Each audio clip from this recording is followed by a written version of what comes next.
16 మంది పిల్లలు బయటకు వెళ్ళిపోతున్నప్పుడు అంత స్వేచ్ఛగా బయటకు వెళ్ళిపోయారంటే మరి ఇక్కడ యాజమాన్యం ఏం చేస్తుంది? నిద్రపోతున్నారా? జీతాలు తీసుకుంటూ ఏసీ రూమ్లో చెప్పినట్టుగా చెప్పండి.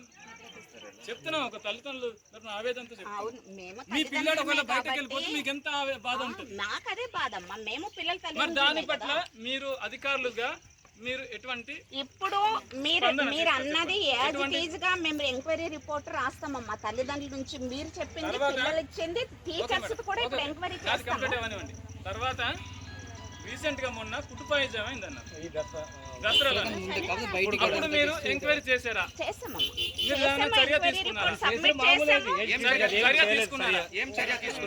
తీసుకుంటే ఏ రకమైన చర్య తీసుకున్నారు? ఒకవేళ పుట్టుపాయిజమై పిల్లలు ఎవరైనా చనిపోయి ఉంటే పరిస్థితి ఏంటి? చనిపోలేదు కాబట్టి హ్యాపీ, ఆ దేవుడి దేవాలు అందరూ స్వేచ్ఛగా ఉన్నాం, మీరు కూడా స్వేచ్ఛగా ఉన్నారు. మరి ఇక్కడ స్టాఫ్ ఏం చేస్తున్నట్టు? రిపీట్ అవుతూనే ఉన్న సమస్యలు రిపీట్ అవుతూనే ఉంది. మీరు ఇది వరకు కూడా చర్య, మీరు కానీ పిఓ గారు కానీ కలెక్టర్ గారు కానీ చర్య తీసుకోలేదు. మరి ఎందుకంత నిర్లక్ష్యం? గ్రామం స్కూల్ అంటే అంత మూల ప్రాంతంలో ఉంది, అక్కడ ఏం కాదులే, అంత అయిపోతుంది అనుకుంటున్నారా?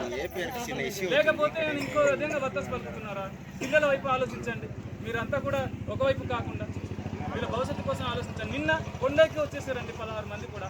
మధ్యలో ఏమనైతే పరిస్థితి ఏంటంటే టీచర్స్కి ఏం నష్టం లేదు కదా, ఇక్కడ పిల్లల కన్న తల్లిదండ్రులు కదా బాధ.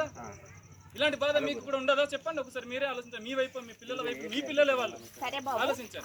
కాబట్టి ఇప్పుడు జరిగినటువంటి అన్యాయం మీరు చెప్పండి. ఓకే, చర్య తీసుకోవడం అనేది మేడం గారి వల్ల, నా వల్ల కాదు. మేము ఇక్కడ జరిగిన విషయాలు తల్లిదండ్రుల నుంచి, మీకు పిల్లల నుంచి, టీచర్స్ నుంచి జరిగినవన్నీ యాజ్ ఇట్ ఈజ్ గా మీరు చెప్పినవన్నీ